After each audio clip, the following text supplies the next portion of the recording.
Oui, le père Léon de Semoulin, c'est un homme qui était fort soucieux de la vérité dans tout ce qu'il a vécu ici en Afrique. Vous savez, c'est quelqu'un qui a vécu à l'époque coloniale, mais aussi à l'époque post-coloniale. Et dans tout ce qu'il faisait, le père, il avait bien le souci de faire sortir la vérité sur tous les rapports entre l'Afrique et l'Occident, sur tous les rapports entre l'Église et l'Afrique. Et c'est pourquoi on a remarqué dans ses travaux tout cet esprit de critique, un esprit plein de rigueur, afin que, en archivant cette vérité, en la gardant, elle puisse parler un jour à l'histoire, au bénéfice de la jeunesse qu'il recevait dans le processus de l'éducation. On voit que le père était très intéressé de pouvoir participer de manière beaucoup plus concrète au renouveau des sociétés africaines. Ainsi donc, dans ses travaux, il s'est beaucoup donné à pouvoir archiver le rapport entre l'Église et l'État.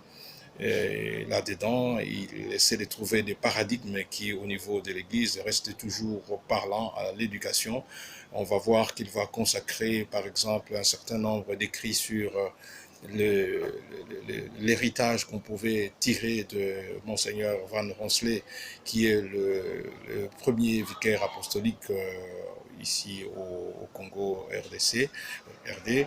Et donc, s'il travaille sur Van Ronsley, c'est pour en tirer des valeurs, les valeurs de la mission, comment ces valeurs-là de la mission peuvent continuer à parler à une jeunesse qui est épris de connaître les vérités du passé. Et on voit le père regarder aussi les grandes figures d'histoire religieuse en Afrique, telles que ces figures pouvaient encore parler à la jeunesse aujourd'hui. Il consacre des travaux sur Anouarité, il consacre des travaux sur Stéphane Kaosé, il conserve les traces de Séviera, et il va consacrer du travail aussi sur les rapports entre la, les conférences épiscopales de l'ex-Zaïre et aussi sur les rapports entre la Cinco et l'État congolais. Il est épris d'archiver la vérité avec beaucoup de rigueur, sans prendre ce qui est faux, mais en gardant ce qui est vrai, afin donc de nourrir l'esprit et les attentes de la jeunesse qu'il est appelé à éduquer par, n'est-ce pas, la formation universitaire. Le père s'est adonné aussi à travailler sur les cartes géographiques qui peuvent aujourd'hui être avancées dans des discussions et des débats qui concernent les questions de frontalité qui préoccupent autant les États d'Afrique aujourd'hui. Et on les voit aussi très présents dans la réalité de l'inculturation qui a été fort recherchée par les églises africaines de manière beaucoup plus pratique. Le père, dans les célébrations eucharistiques, il aimait bien de porter la chasuble du rite zaïrois, la chasuble congolaise, et même la chemise, ce qu'on appelle communément les boubous à l'africaine. Le père, il portait ça, non seulement par une amitié superficielle, mais c'est le symbole vraiment de toute son immersion volontaire en Afrique afin de vivre, partager avec les Africains ce qu'ils ont eu comme charge de réalité difficile, mais à la fois ce qu'ils ont comme préoccupation. Il a été très content et très heureux trop souvent de se retrouver avec des chercheurs, des étudiants africains.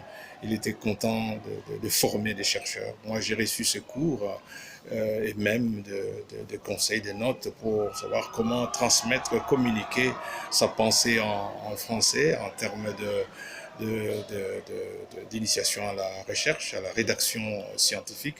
On sait que parmi les versions courantes sur les normes de communication, des transformations, des transmissions de la science, les normes bibliographiques, on retrouve aussi une version du père Léon de Saint-Moulin qui a été faite non pas dans le sens de se moquer de ceux qui ne sont pas nés de la langue française, mais par contre pour faciliter aux chercheurs africains de pouvoir maîtriser le français et donc aussi de pouvoir maîtriser les autres cultures afin d'être intégrés dans la mondialisation avec beaucoup plus de capacités, de compétences. C'était ça son souci dans tous ses travaux d'éducation, n'est-ce pas, à l'université. Il a porté beaucoup de responsabilités comme secrétaire académique par-ci et par-là, comme professeur tout simplement, et des responsabilités même en matière de construction. À l'UCC, il doit avoir construit quelques bâtiments. Les gens avaient souvent aimé bien parler et inverser son nom en disant moulin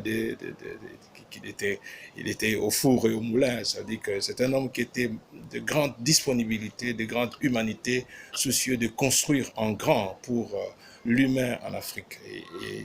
Et cet idéal de rechercher le plus possible de bien pour former l'Africain s'est manifesté justement jusque dans les constructions en matériaux durables des bâtiments qui lui étaient remis en responsabilité.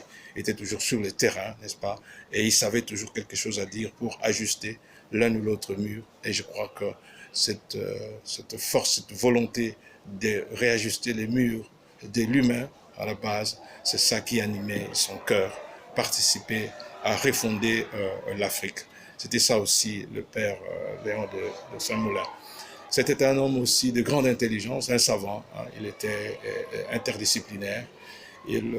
Partout où il pouvait construire, apporter quelque chose de solide, il allait apprendre comment on le fait scientifiquement. Ainsi, on pouvait le voir présent dans les analyses sociales des phénomènes qui se vivent en Afrique, aussi bien en matière de religion que de phénomènes politiques ou de phénomènes ce qu'on peut dire simplement sociaux et leurs interférences. Et là-dedans, le père y allait avec des outils qu'il apprenait parfois sur l'État, notamment la statistique. Il était l'un de grands qui ont écrit sur des analyses statistiques des phénomènes sociaux, notamment l'émergence de communautés de croyances. Il aimait bien, n'est-ce pas, contrôler ces mouvements d'émergence multiples hein, à partir des outils statistiques. Ça permet